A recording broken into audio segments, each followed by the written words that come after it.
This video is a proof that I care about my students.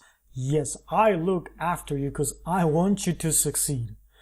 So, Mike Mendoza asked for a sushi flat icon, so in this video we are going to recreate this design. Now, as usual, let's break this icon down. First of all, right off the bat you can see that the design is really simple, right? I mean, most of it is just circles and some rectangles. But that's flat design. I guess you could call it sophisticated simplicity.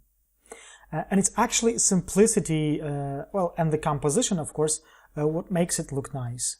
So let's cut to the chase and start designing already. As usual, let's make some room here. I'll clone the artboard, of course, without its contents. And I'll go ahead and create a separate layer for that design. And I'll call it logo, maybe. But of course, feel free to give it some more original name. Okay, I will lock the original layer just so I don't mess it up. And okay, let's start with what seems to be the most challenging task here, and that is the sushi bits.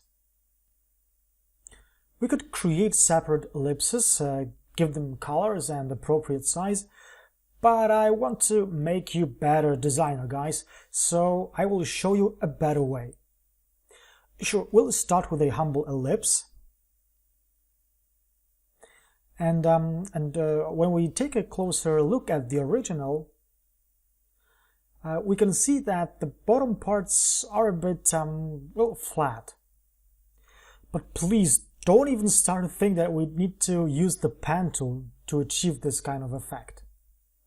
We will just use the direct selection tool, and we will use it to click the bottom anchor point and just to nudge it a bit up. Just like so. Okay, so far so good. Now let's give it a proper fill color and make sure that there is no stroke. And now let's head over to the appearance panel. And if you don't have it up, just go to the window, appearance menu, or just use the Shift plus F6 shortcut. Okay, what we want to do here is to clone the fill like so. So I will just drag it over to the new fill icon. And now I will change the color of the top fill. I'll make it rice white. And it looks like we messed everything up, right? Well, we kinda did. Now we have two fills identical in size, but with different fill. So we can see the bottom fill. My goal here is to make the top one smaller, so it looks like a rice stuffing, and to do that, all I need to do is to select it and go to this little FX icon. I will choose Distort and Transform and Transform. And I want to make it a bit smaller, and you can play around with these values to get the effect you are after.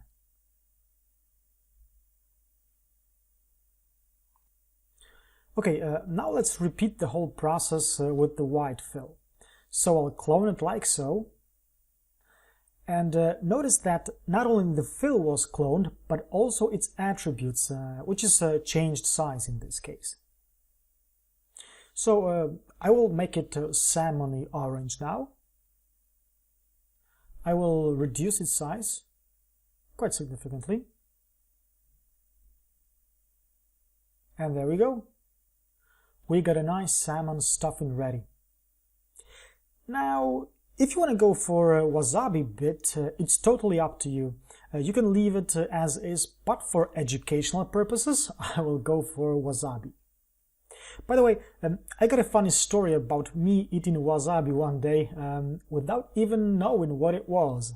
So if you're interested, just let me know and I'll tell you all about it. Okay, so for wasabi, let's repeat the process once more. I'll clone the salmon, make it wasabi green. And I will make it considerably smaller. You don't want too much wasabi, trust me. And I will move it to the left. And for that, I will adjust the horizontal movement slide like so.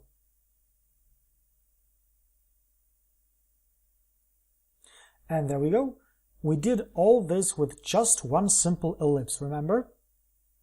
Now, what was the whole purpose of it? Well, when we go to the outline mode, we can see that we got just one shape. And that is great in terms of reducing the file size, achieving results faster and with less clicks. So, all that's left to do is to clone the guy to the right. Twice.